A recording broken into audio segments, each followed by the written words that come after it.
Okay, friends. I strongly believe that DMAT is the rare opportunity which has come up for all of you, those who are aspiring to study in Germany and want to do their masters. Let me tell you why Germany is the favorite destination for Indian students, because Germany has one of the best universities in the world. Technical university we call this. Like in India we have IIT system. In US we have Ivy Leagues, great universities in Australia, NUS NTU in Singapore. Similarly, technical universities in Germany are the most preferred destinations for Indian students. They are highly reputed. Number one. The second reason is there is no tuition fee, so almost free education, very less tuition fees charged. So these technical universities like Technical University Munich, Dresden, RWTH, Berlin, these are so many good universities, and almost all the courses are available. So hybrid courses which we want to do, like AI used in your core domains. So बहुत अच्छी education, and best part is like post education opportunities are tremendous in Germany. So overall ये हमारे लिए एक favorite destination होता है. If I say that हमें कोई भी स्कॉलरशिप नहीं मिला, ज़ीरो स्कॉलरशिप हमें मिला, even then with the investment of blocked amount of 11 lakh rupees, 11,000 euro, we can complete our masters, because second year is internship and in the internship you start earning. अभी डीमेट क्या है? Demat एक digital masters test है, और 29 जून 2026, I mean couple of days back, German government ने एक इस एग्ज़ाम की रिक्वायरमेंट निकाली कि एग्ज़ाम आपको देना पड़ेगा, ये एग्ज़ाम, अगर आपको एमएस करना है जर्मनी में. So very less Indian students are aware कि डीमेट लिखना पड़ेगा तभी आप एमएस कर सकते हैं 2027 में. So if you are graduating this year और graduating next year and you are planning to do your masters now in Germany, आपको डीमेट लिखना पड़ेगा.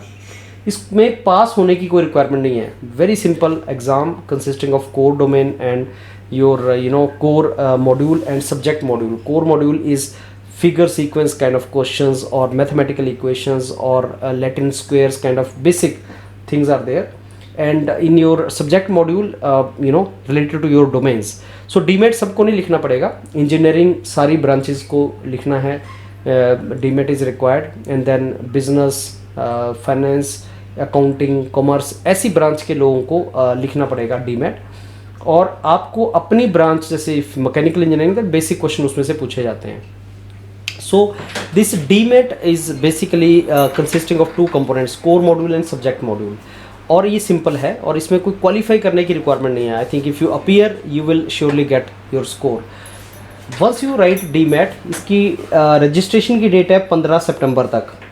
29 जून से स्टार्ट हुआ था, 15 सितंबर तक आप इसको कर सकते हैं या रजिस्टर कर सकते हैं. और 26 सितंबर को आपका एग्ज़ाम है, जिसका रिजल्ट 12 अक्टूबर को आएगा.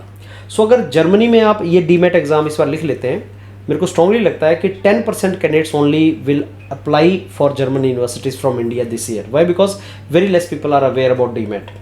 10% लोग ही अप्लाई करेंगे, और जो करेगा उसको not only free public university में एडमिशन मिलेगा, बट ऑल्सो स्कॉलरशिप उनको मिलेगा. स्कॉलरशिप कैसे मिलता है कि जब आप सिलेक्ट होते हैं तो they give you opportunity whether you want to be considered for TA and RA, teaching assistantship and research assistantship के लिए you want to be considered. And if you say yes, then among the lot जो class में आप जाते हैं, उनमें से कुछ लोगों को फिर वो दे give you the this scholarship. So this time 2026 is a unique year where DMAT is introduced by German government for MS to Indian students. And अगर आप इसको लिखते हैं एग्ज़ाम को, जो बहुत ही सिंपल है, तो आप एलिजिबल होते हैं.